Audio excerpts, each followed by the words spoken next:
السلام عليكم ورحمة الله وبركاته. إن الحمد لله نحمده ونستعينه ونستغفره ونعوذ بالله من شرور أنفسنا ومن سيئات أعمالنا. من يهده الله فلا مضل له ومن يضلل فلا هادي له، وأشهد أن لا إله إلا الله وحده لا شريك له، وأشهد أن محمدا عبده ورسوله صلى الله عليه وعلى آله وأصحابه والتابعين وتابع التابعين ومن تبعهم بإحسان إلى يوم الدين. Sudah sepintas kita sampaikan bahwa jalan menuju jannah bukan jalan yang mulus. Di sana ada syaitan yang bersumpah di hadapan Allah untuk menghalangi manusia, bahkan menyatakan akan mendatanginya dari depan, dari belakang, dari kiri dan dari kanan, yang tentunya akan menjadi halangan dan tantangan bagi setiap orang yang ingin menjalani jalan yang lurus. Dan sudah diterangkan bahwa iblis menggoda dari depan, di antara tafsirnya adalah meragukan akhirat. Menggoda dari belakang, mengindahkan dunia. Sedangkan menggoda dari kiri dan dari kanan, menggodanya dengan syubhat, dengan tipuan-tipuan, digambarkan bahwa jalan menuju surga adalah ke kanan, atau digambarkan bahwa jalan menuju surga adalah ke kiri. Ini khairuddin a'azakumullah. Tentunya orang yang akan meniti jalan yang lurus pasti akan menghadapi yang demikian, akan menghadapi godaan-godaan yang meragukan tentang akhirat, yang kalau kalah, na'udzubillah, bisa kufur, bisa keluar dia dari akidah tauhid, akidah iman, akidah tentang kepercayaan dan keimanan pada surga dan neraka, pada hari hisab, hari perhitungan, hari yang kekal abadi di hari kiamat kelak. Akan hilang semuanya dan akan sirna. Na'udzubillah min dzalik, menjadi seorang yang ateis, seorang yang tidak percaya pada apa yang Allah persiapkan yaumul akhir. Padahal Yahudi, Nasrani dan yang sejenisnya dari agama-agama samawi, mereka percaya adanya jannah dan nar. Tapi berarti orang ini keterlaluan. Kafirnya kafir yang sekafir-kafirnya, yaitu ateis. Tidak percaya lagi kepada Tuhan. Tetapi kalau dia istiqamah dan beriman kepada Allah dan hari akhir, maka dia akan menjalani jalan yang lurus dengan mantap, dengan tegar, tidak goyah dengan peraguan-peraguan, tidak goyah dengan tashkik. Tashkik itu peraguan yang dibikin ragu oleh iblis dengan anak buahnya, yang kadang-kadang dengan manusia yang menjadi anak buah iblis. Dan kemudian kalau dia tegar dalam masalah itu, syaitan akan menggoda dengan masalah lainnya. Digambarkan betapa indahnya dunia, digambarkan betapa pentingnya dunia, digambarkan betapa sehingga orang tadi terbuai dengan indahnya dunia, lupa terhadap hari akhir. Ini yang kedua, ini beda. Bukan tidak percaya pada hari akhir, percaya. Muslim dia, kadang sholat, kadang juga enggak. Kenapa? Karena sudah terbuai dengan dunia. Bahkan ketika dia dalam keadaan tersibukkan dengan dunianya, dia merasa salat itu tidak begitu penting. Karena dia sudah di pikirannya dunia dan dunia. Tetapi kalau ternyata orang itu orang yang sangat semangat, bahkan lebih mementingkan akhirat daripada dunia, tidak goyah, tidak tergoda dengan godaan syaitan, tidak tertipu dengan tipuan syaitan, dia tetap yakin terhadap hari akhir, dan dia dalam keadaan tetap sabar untuk tidak terbuai dengan dunia. Masya Allah, sudah bagus ini. Orang ini sudah mulai punya semangat yang tinggi untuk mencari jannah dan keridhaan Allah subhanahu wa ta'ala. Tetapi ternyata syaitan tidak putus asa. Dia mendatanginya dari kiri dan dari kanan, menyatakan kepadanya, bukankah kamu ingin surga? Bukankah kamu ingin mementingkan akhirat? Ini jalan yang paling bagus, Diajarkan untuk meninggalkan dunia secara keseluruhan. Tidak memikirkan anak dan istrinya. Tidak memikirkan seluruh urusan yang merupakan kewajiban-kewajiban dia di dunia. Dan kemudian dia uzlah dalam keadaan dia menyendiri di gua-gua, di bukit-bukit atau di kuburan-kuburan. Selama sekian puluh hari, bahkan ada yang sampai sekian ratus hari. Katanya ibadah, mencari surga. Siapa yang memerintahkan kamu untuk melupakan dunia? Ketika Allah Subhanahu wa taala menyatakan wabtaghi fima ataqallahu ad-daral akhirah, ketika Allah katakan carilah dengan apa yang Allah berikan padamu dari dunia, carilah dengannya akhirat. Tapi Allah katakan wala tansa nasibaka minad dunya. Jangan lupakan bagianmu dari dunia. Kamu butuh makan, butuh pakaian, keluargamu juga butuh makan, butuh minum, butuh pakaian, punya tempat tinggal dan sebagainya. Jangan lupakan itu. Itu kewajiban kamu. Al-luqmah allati taj'al fi imra'atik. Satu suap yang engkau letakkan di mulut istrimu, itu sudah merupakan sedekah. Lihat ucapan Rasulullah SAW. Luqmah, satu suap yang kau letakkan di mulut istrimu, ini dikatakan sedekah. Apalagi kita tidak memberikan hanya satu suap. Kita berkewajiban untuk memberikan nafkah lahir dan batinnya secara lengkap, secara sempurna. Ini nasibaka minad dunya, berikan. Inna li jasadika 'alaika haqq, wa inna li badanika 'alaika haqq, wa inna li ahlika 'alaika haqq. Sesungguhnya di samping punya kewajiban kepada Allah, kamu punya kewajiban yang harus ditunaikan kepada dirimu sendiri, badanmu, dan juga pada keluargamu. Ada semua hak-hak. Fa'ati kulli dhi haqqin haqqahu. Maka berikan masing-masing dengan hak-haknya. Hak Allah untuk diibadahi, hak Rasul untuk diikuti dan diteladani, dan hak para ulama untuk kita minta bimbingan mereka, dan haknya para keluarga, istri dan anak-anak untuk kita berikan nafkahnya, lahir dan batinnya. Dan juga hak-hak lainnya, ada hak tetangga, hak sesama muslim. Berikan hak-hak masing-masingnya. Maka mereka yang tadi katanya ingin cari surga, kemudian menyendiri, meninggalkan istri dan anak-anaknya, diterlantarkan begitu saja, tidak diberi nafkah, tidak diberi santunan, tidak diberi bahkan kesempatan untuk bicara, tidak ada. Dia pergi dan kemudian semedi di gua. Cari wangsit, cari wisik, katanya, bisikan-bisikan gaib. Dari mana itu? Dari Allah. Tidak ada nabi setelah Rasulullah SAW. Enggak ada Rasul setelah khatamun nabiyyin. Setelah nabi terakhir, enggak ada lagi wahyu, enggak ada lagi nabi. Kalau kamu merasa bisa mendapatkan wahyu dari Allah, berarti kamu merasa jadi nabi. Walaupun wahyunya diganti namanya menjadi wisik, atau diganti namanya menjadi wangsit, atau sejenisnya, atau diganti dengan lafaz apapun, maknanya kamu mengaku mendapatkan dari Allah wahyu. Dan ini sesat, kasihan. Pengennya surga, tetapi sesat. Sebaliknya, ada yang dibisikkan kepadanya, kamu ingin jannah, ingin surga, kamu harus jalan-jalan ini. Itu mereka yang maksiat-maksiat itu, bunuh saja mereka. Betul. Langsung terpikir dia. Karena semangat yang berapi-api, ilmu kurang. Maka dia semangat menyatakan kalau begitu sikat habis mereka. Mulai dia menumpahkan darah kaum muslimin dengan alasan zalim, dengan alasan kemaksiatannya, dengan sekian banyak alasan. Yang kata mereka kafir. Berbuat zalim kafir, berbuat tidak adil kafir, berbuat dosa kafir, halal darahnya, kafir halal darahnya. Sampai dia menjadi na'udzubillah manusia-manusia yang haus darah, yang senang, yang berbau-bau darah.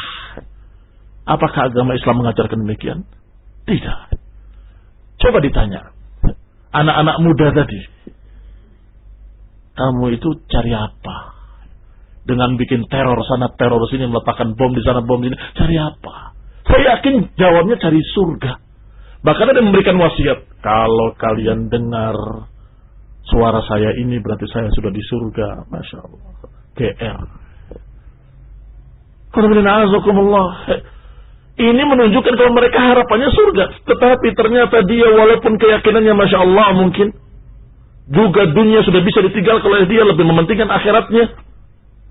Tetapi ternyata jalannya belok ke kanan, belok ke kiri. Yang satu tadi sufi yang saya contohkan, sampai menterlantarkan keluarganya, padahal wajib hukum yang memberikan nafkah pada istri, dia tinggalkan begitu saja. Alasannya ibadah.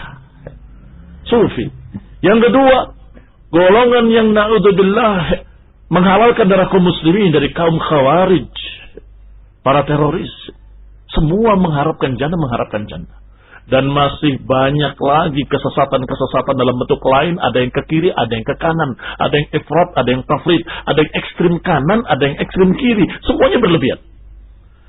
Padahal mereka, para ulama, menyampaikan nasihat-nasihat yang hampir sama. Dari mulai para sahabat, pada tabi'in, pada tabi'in, dan pengikut mereka seterusnya.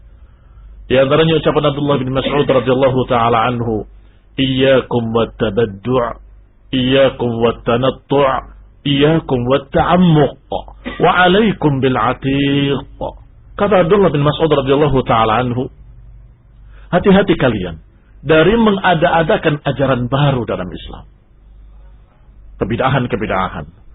Wa iyyakum wat-tanattu', hati-hati kalian dari melampaui batas dalam agama. Tadi melampaui batas. Yang satu melampaui batas dalam mengkafir-kafirkan orang, yang satu melampaui batas dalam sampai meninggalkan dunia secara keseluruhan. Dua-duanya tanattu'. Kata Ibnu Mas'ud, iyyakum, hati-hati kalian dari tanattu'. Wa ta'ammuq, yang ketiga, hati-hati dari ta'ammuq. Ta'ammuq adalah berdalam-dalam pada satu masalah yang tidak diajarkan, yang tidak diperintahkan, yang tidak disuruh. Itu ta'ammuq. Iyyakum wa ta'ammuq. Ini yang ketiga. Hati-hati kalian dari ta'ammuq. Ini hati-hati kalian jangan membahas-bahas perkara yang tidak perlu. Memikirkan tentang zat Allah kayak apa ya, seperti apa ya. Enggak diperintahkan. Kalau dibahas-bahas, maka kamu merupakan orang yang ta'ammuq. Yang kata Abdullah bin Mas'ud, jangan ta'ammuq. Jangan membahas apa yang tidak perlu dibahas. Maka kita katakan saja, wallahu a'lam, Allah yang lebih tahu. Kalau disebutkan dalam Quran dan Sunnah, sifat-sifat Allah kita terima. Allah sifati dirinya dengan sifat mendengar, sifat melihat, kita imani. Sesuai dengan keagungannya. Allah sifati dirinya bahwa Allah Subhanahu wa ta'ala yaumul qiyamah menggenggam bumi ini dan menggulung langit dengan tangannya. Kita imani. Kayak apa? Wallahu a'lam. Selesai. Agama Allah Subhanahu wa ta'ala menjaga akal-akal manusia agar tidak rusak. Sehingga apa yang tidak perlu dibahas, jangan dibahas. Itu bukan kemampuan nalar kamu. Alhamdulillah. Sehingga hati kita sehat, akal kita sehat. Pokoknya kata Allah, bahwa wal ardu qabdatuhu yaumal qiyamah was samawati matwiyatun bi yaminih. Bumi ini dalam genggaman Allah dan langit digulung dengan tangan kanan Allah. Ayatnya begitu. Maksudnya apa? Ya maksudnya begitu. Enggak, maksudnya Allah berfirman bahwa yaumul qiyamah bumi dalam genggaman Allah dan langit digulung dengan tangan kanan Allah. Titik. Maksudnya gimana? Kata para ulama, tafsirnya adalah membacanya. Kayak apa? Ya kayak gitu. Maksudnya seperti apa? Kalau kayak apanya kita nggak tahu, kamu nggak tahu, semua manusia nggak tahu, karena zat Allah sendiri kita nggak tahu. Maka apalagi tangannya? Maka wallahu ta'ala alam, yang pasti nggak mungkin sama dengan makhluknya. Selesai. Gampang kan? Sederhana, bisa diterima oleh akal kita. Maka kata maksud hati-hati, jangan ta'ammuq. Bahwa pintu takyif, pintu bertanya tentang kayak apa, itu pintu kesesatan. Kalau dibuka, akan terjerumus mereka dalam kesesatan. Kembali kepada pembahasan kita. Berarti dari kanan dari kiri adalah digoda dengan syubhat-syubhat yang seakan-akan itu jalan menuju surga, ternyata bukan. Dan ini yang digambarkan oleh Rasulullah sallallahu alaihi wa ala alihi wasallam, yang juga diriwayatkan oleh Abdullah bin Mas'ud radhiyallahu taala anhu, bahwa Rasulullah SAW menggariskan satu garis di tanah. Kemudian menyatakan hadza shiratullahi mustaqimah. Ini jalan Allah yang lurus. Kemudian menggambarkan di kirinya, di kanannya garis-garis yang banyak. Kemudian menyatakan hadi subul. Ini adalah subul, jalan-jalan lain. Laisa minha sabilun illa wa alaihi syaitan. Enggak ada satu jalan pun kecuali di sana ada syaitan yad'u ilaih. Kaum muslimin, kaum muslimat yang saya hormati, lihat. Digambarkan satu garis yang lurus, di kanannya ada banyak garis-garis, di kirinya ada banyak garis-garis. Kemudian dikatakan yang tengah inilah siratal mustaqim. Yang tengah inilah yang dikatakan hadza siratillahi mustaqimah. Kemudian Nabi membacakan ayat Allah Subhanahu wa taala, wa anna hadza sirati mustaqiman fattabi'uh. Inilah jalan Allah yang lurus, maka ikutilah. Wa la tattabi'us subul fatafarraqa bikum an sabilih. Dan jangan ikuti jalan-jalan lain, kalian akan tercerai-berai, akan terpecah belah dari jalan yang lurus. Subhanallah. Digambarkan oleh Nabi dengan gamblang, ayatnya juga jelas, maka mau apa lagi? Tidak ada alasan untuk tidak kita pahami dan ikuti. Nggak ada alasan lagi untuk kita tidak jalani. Karena sudah jelas gambarnya. Gambaran dari Nabi, gambaran dari Allah. Ada jalan yang lurus, yang di kirinya ada jalan-jalan lain. Kata Allah, inilah jalan yang lurus, ikuti dia. Dan jangan ikuti jalan-jalan lain, kalian akan tersesat. Tetapi ada faedah penting dalam hadis ini. Bahwa Nabi menyatakan, laisa minha sabilun illa wa alaihi syaitan. Nggak ada satu jalan pun kecuali ada syaitan yang mengajak kepadanya. Kesesatan Mu'tazilah, ada syaitan di sana yang mengajak ke jalan itu. Jalan Khawarij, ada syaitan yang mengajak ke jalan itu. Jalan Sufi tadi juga ada syaitan yang mengajak ke jalan itu. Semua kesesatan Jahmiyah, Mu'tazilah, Qadariyah, Jabriyah, dan sekian banyak aliran-aliran Murji'ah dan lainnya, semuanya ada syaitan yang mengajak kepadanya. Yad'u ilaih. Bisa dibayangkan.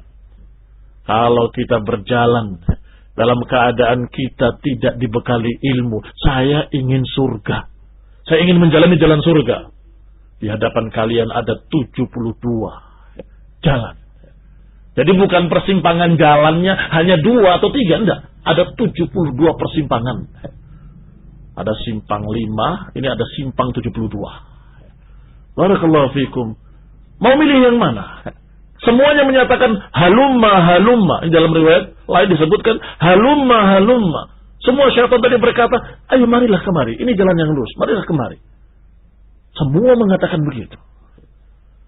Wallah, seorang yang tidak memiliki ilmu akan bingung. Dia mutahayyir, akan bingung dia harus ikuti jalan yang mana. Semuanya berdalil.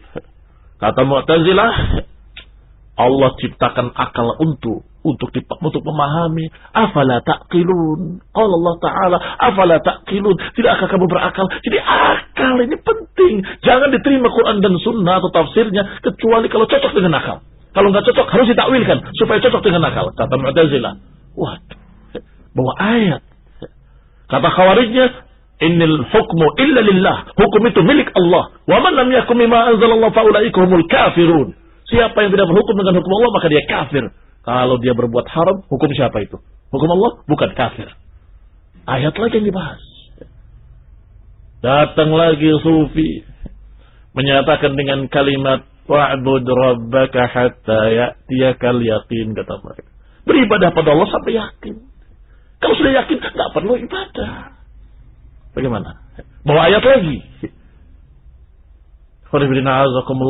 Wallah, kalau kita menjalani jalan surga tanpa ilmu, nggak akan bisa. Nggak akan bisa jalan kita mulus menuju surga selamat, nggak bisa tanpa ilmu, tanpa bimbingan agama, bimbingan ilmu qala Allah wa qala Rasul, dan bimbingan para ulama. Adapun ucapan-ucapan mereka, afala ta'qilun, kata para ulama, bahwa itu maknanya, tidakkah kalian mau memahami Quran dengan apa yang Allah berikan kepada kalian? Bukan menentang Quran dan Sunnah dengan akal, tetapi dengan akal memahami Quran dan Sunnah. Beda, memahami dengan menentang. Qurannya bilang begitu, ditentang oleh akal mereka.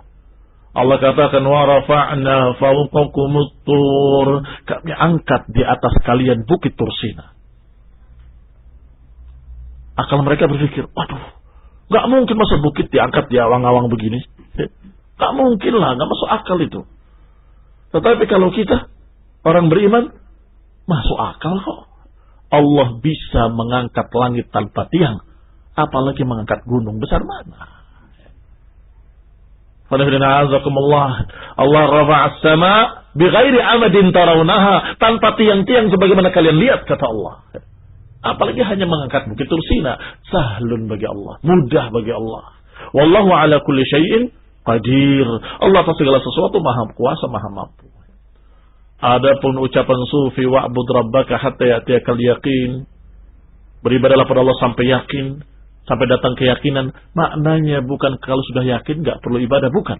Tetapi keyakinan itu adalah kematian. Wa'bud rabbaka hatta ya'tiyakal maut. Dan itu tafsir para mufassirin secara sepakat. Gak ada yang menafsirkan dengan tafsir lain. Sebab yang namanya al-maut disebut keyakinan juga dalam bahasa Arab. Al-yakin. Kenapa? Karena yang namanya kematian, muslimnya, kafirnya, yahudinya, nasraninya, seluruh manusia, seluruh agama percaya bahwa manusia akan mati. Sehingga yakin, seyakin-yakinnya, muttafaq alaih. Indal adyan, disepakati oleh seluruh agama dan juga oleh akal yang sehat. Apa ada manusia yang hidup terus? Enggak ada sampai sekarang. Bahkan toko atau pemilik perusahaan jamu yang anti mati juga. Ada jamu judulnya anti kematian. Jamu biasa, jamu palsu. Ternyata orang pemiliknya mati. Nah terus, kaum muslimin yang saya hormati, maka itu adalah keyakinan seluruh manusia bahwa manusia pasti akan mati. Maka dikatakan beribadahlah pada Allah sampai datang yang meyakinkan, sampai datang sesuatu yang yakin, yang pasti akan datang, yaitu al-maut. Sedangkan yang ketiga, ucapan Khawarij, "Waman lam yahkum bima anzalallahu faulaika humul kafirun," adalah mereka yang tidak mau menerima syarat Allah, maka mereka kafir. Adapun kaum muslimin menerima syarat Allah, kemudian dia tergelincir dalam dosa, berbuat dosa, maka dia adalah orang yang berdosa, bukan orang kafir, tetapi orang yang berdosa, terancam dengan ancaman adab. Kalau dimaafkan oleh Allah, Allah ampuni. Kalau Allah adab dia, Allah adab dia. Yani tahtal masyiah, di bawah kehendak Allah. Insya'a adabahu wa insya'a ghafara lahu. Ikhwan fillah, a'azakumullah, kaum muslimin yang saya hormati. Maka pembedanya antara mereka yang bingung dan mereka yang tidak bingung di persimpangan 72 tadi, atau 73 ya. Yang satu yang haknya, 72 yang sesat, yang satu yang lurus. Kaum muslimin yang saya hormati, perbedaannya masalah ilmu. Kata Allah, "Qul hal yastawil ladzina ya'lamun wal ladzina la ya'lamun." Katakan, apakah sama orang yang berilmu dengan orang yang tidak berilmu? Ilmu apa kira-kira? Ilmu eksak, ilmu fisika, kimia, biologi, atau ilmu apa? Tentunya ilmu agama, ilmu din. Hal yastawil ladzina ya'lamun wal ladzina la ya'lamun. Karena yang Allah bicarakan adalah tentang ibadah, tentang agama, sesuai dengan awal ayatnya, "Amman huwa qanitun ana al-laili sajidan wa qa'iman yahdharul akhirah wa yarju rahmat rabbih." Kata Allah, apakah sama orang yang berdiri tengah malam dan sujud dengan khusyuk kepada Allah Subhanahu wa taala, mengharapkan rahmat dari Allah dan takut dari azabnya? Apakah sama orang yang berilmu ini dengan orang yang tidak berilmu? yakni ilmu yang menyebabkan mereka benar-benar beribadah pada Allah dengan sebenar-benarnya, yaitu ilmu din, ilmu agama, yang akan menyelamatkan mereka dari persimpangan-persimpangan tadi, yang akan menyelamatkan mereka dari persimpangan jalan menuju jannah. Dia jelas menyatakan dan tegas mengatakan, ini jalan yang lurus, bukan ini, bukan ini, bukan ini. Kaum muslimin yang saya hormati, berarti jalan selamat menuju jannah adalah harus dengan bimbingan ilmu. Kata Ibnu Qayyim rahimahullah, untuk menghadapi godaan syaitan yang meragukan akhirat adalah kita lawan dengan senjata yang bernama al-yaqin, keyakinan. Untuk melawan godaan syaitan yang mengindahkan dunia, dilawan dengan senjata yang namanya sabar. Dan untuk menghadapi Serangan-serangan syaitan berbentuk syubhat-syubhat harus dihadapi dengan senjata yang namanya ilmu. Sehingga ketika mereka mengucapkan tipuan-tipuan, dia tahu ini penipu. Ini mubtadi' bal. Ini seorang yang sesat dan menyesatkan. Ayatnya tidak begitu, maknanya bukan begitu. Saya sudah dengar dari para ulama, saya sudah baca tafsirnya dari para salafus saleh, saya sudah mendapatkan riwayat-riwayat dari salaf, dari para sahabat. Bukan seperti itu.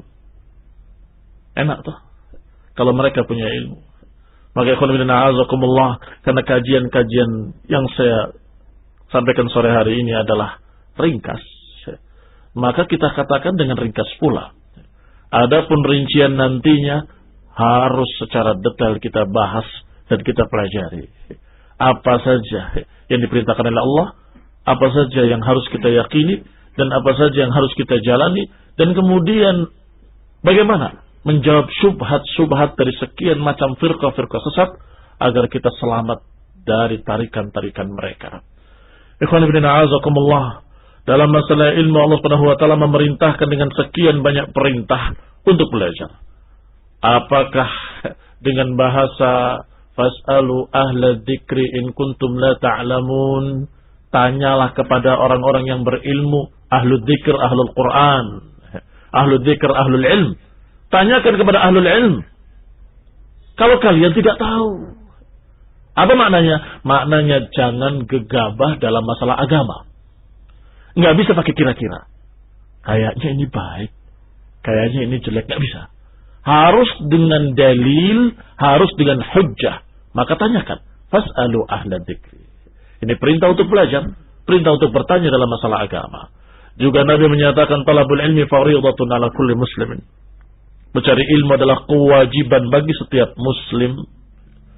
Dan juga Allah Subhanahu wa taala mengkhabarkan wa ma yaqiluha illa al-alimun. Enggak akan bisa memahaminya kecuali al-alimun. Siapa al-alimun? Orang yang berilmu. Jangan sampai kita menyesal yaumul qiyamah. Jangan sampai kita ketika melihat neraka dan kita terancam dengan adab tersebut baru kita menyesal. Lau kunna nasma'u aw naqilu ma kunna fi ashabis sa'ir. Coba kalau dulu saya dengar, kalau dulu saya mau memahami, niscaya saya nggak akan berada di neraka sa'ir ini. Penyesalan yang Allah gambarkan. Orang yang masuk neraka sa'ir, mereka berkata, lau kunna nasma'u aw naqilu. Duhai kiranya kalau kami dulu mendengar dan memahami. Mendengar apa? Memahami apa? Ilmu din, ilmu agama, ayat dan hadis, ilmu dari Allah Subhanahu wa taala dan Rasulnya, ilmu yang membimbing kita untuk menjalani dan meniti jalan selamat menuju jannah. Coba kalau kami dulu mendengar, coba kalau kami dulu memahami, yakni mau mendengarkan kajian-kajian ilmu din, kajian-kajian akidah tauhid, kajian-kajian sunnah. Niscaya kami nggak akan ada di neraka saya ini. Itu penyesalan yang Allah gambarkan, yang Allah ceritakan. Yang maknanya hendaklah kita sebelum terjadi penyesalan, hendaklah sekarang nasma' wa na'qil. Mendengar dan memahami. Mendengar hujjah-hujjah, dalil-dalil dari Quran wa sunnah. Mendengar kajian-kajian ilmu dari ahli sunnah, mendengarkan nasihat-nasihat dari para ulama, mendengarkan nasihat dan bimbingan dari mereka-mereka para ahli sunnah, para imam-imam. Ikhwan fillah a'azakumullah kaum muslimin yang saya hormati. Siapa yang dikehendaki oleh Allah dengan kebaikan, dia akan terbimbing dengan ilmu. Berarti siapa yang tidak terbimbing dengan ilmu, berarti dia tidak dikehendaki dengannya kebaikan. Ini mengerikan, kaum muslimin yang saya hormati. Ini mengerikan. Dikatakan, man lam yuridillahu bihi khairan, man yuridillahu bihi khairan yufaqihu fid din. Siapa yang dikehendaki oleh Allah dengannya kebaikan, Allah akan faqihkan dia dalam agama. Berarti kalau difaqihkan dalam agama, berarti Allah kehendaki dia dengan kebaikan. Ini bedanya dengan perkara dunia. Kalau dia dikasih harta, berarti Allah kehendaki dia kebaikan. Tepat enggak? Tidak tepat. Kenapa tidak dapat? Karena betapa banyak orang yang diberi harta padahal dia kafir, murtad, orang yang menentang agama bahkan. Berarti Allah tidak menghendaki dia kebaikan dengan hartanya. Tetapi Allah kehendaki istidraj. Istidraj adalah mengulur dia supaya dia sampai mati dalam keadaan kafir. Na'udzubillah min dzalik. Berarti yuridu bihi syarran. Berarti Allah menghendaki baginya kejelekan dengan harta tadi. Tetapi kalau difakihkan dalam agama, berarti orang tadi diberikan kepadanya kebaikan. Berarti ukuran Allah menghendaki dia kebaikan atau kejelekan, ukurannya ilmu. Kalau dia dibimbing dengan ilmu, berarti Allah Subhanahu wa taala menghendaki dia dengan kebaikan. Kalau dia tidak diberi taufik oleh Allah kepada ilmu, berarti orang ini tidak dikehendaki oleh Allah kebaikan padanya. Adapun dunia, macam-macam manusia dikasih dunia. Berbagai macam jenis mereka, yang baik, yang jelek, yang mukmin, yang kafir, yang dermawan, yang bakhil, yang pelit, semua dikasih rezeki oleh Allah Taala. Semua dikasih dunia. Berarti itu bukan ukuran. Jangan seperti apa yang Allah kabarkan dalam Al-Quran. Kalau Allah berikan kepadanya kebaikan, wa na'amahu, qala rabbi akraman. Kalau diberi kenikmatan-kenikmatan, orang tadi berkata, Allah memuliakan aku. Tetapi, kalau sudah Allah berikan kepadanya kesempitan, dan dikurangi rezekinya, dia berkata, Rabbi ahanan, Rabbku menyengsarakan aku, menghinakan aku. Kalah. Tidak sekali-kali. Itu bukan ukuran. Orang yang diberi harta bukan berarti dicintai oleh Allah. Orang yang dijadikan miskin bukan berarti dibenci oleh Allah. Bukankah Rasulullah SAW dalam keadaan miskin berarti dibenci oleh Allah? Tidak mungkin. Mustahil. Berarti itu bukan ukuran. Orang baik diberi, orang jelek juga diberi. Tetapi kalau ilmu, tentunya ilmu yang nafi', diberikan kepada orang yang memang Allah kehendaki dia kebaikan. Dan Allah akan halangi orang yang Allah kehendaki dengannya kejelekan. Allah akan halangi dari ilmu. Ikhwan fillah, a'azakumullah kaum muslimin yang saya hormati. Tentunya siapa yang belajar, maka dikatakan dia orang yang dikehendaki dengannya kebaikan. Karena para ulama menafsirkan hadis ini dan menyatakan bahwa yang dilihat adalah kemauan dia untuk belajar, bukan hasilnya. Yang alim berarti ini yang baik. Yang bodoh, maka dia adalah orang yang jelek. Sebentar. Belajar apa gak belajar tuh si bodoh tadi itu? Belajar tapi gak bisa-bisa. Itu dikehendaki dengannya kebaikan. Karena dia baca. Walaupun susah untuk memahami karena mungkin ada kekurangan. Intelijensinya misalnya, akalnya. Berarti dia dalam keadaan semangat. Innamal a'malu binniyat. Adapun hasilnya, maka itu nomor sekian. Tetapi adalah niatnya, semangatnya untuk belajar dan mengkaji, maka merekalah yang Allah berikan kepadanya kebaikan. Wallahu ta'ala a'lam bissawab. Maka ikhwan fillah a'azakumullah, masih ditambahkan lagi tiga senjata tadi, mudah-mudahan masih ingat, yaitu keyakinan, kesabaran, dan ilmu. Yang kata mereka, ternyata kesabaran dan keyakinan juga dengan ilmu. Berarti kalau diringkas satu jawabannya, ilmu. Bagaimana orang bisa sabar? Kalau dia yakin yang ditujunya adalah benar-benar ada. Iya kan? Maka dia akan sabar. Sabar terus. Kenapa? Karena saya yakin ada yang saya cari, yaitu jannah. Berarti orang itu bisa sabar kalau yakin apa yang dicarinya itu ada. Nah, dari mana bisa yakin yang dicarinya itu ada? Dengan membaca Quran, dengan membaca hadis, dengan mendengarkan ucapan Allah, ucapan Rasulnya, mempelajarinya. Semakin mempelajari, semakin tambah ilmu, semakin tambah yakin. Tambah ilmu, tambah yakin, tambah ilmu, tambah yakin. Masalah dunia saja begitu, apalagi masalah agama. Apa masalah dunia? Ada seorang memberitakan, oh di sana ada kejadian begitu. Paling juga bohong. Datang orang kedua menyampaikan lagi. Masa? Mulai agak yakin. Datang ketiga, keempat, kelima, semua membicarakan. Masya Allah, berarti ini hak terjadi. Iya kan? Nah sekarang kita mendengarkan. dari riwayat yang ini.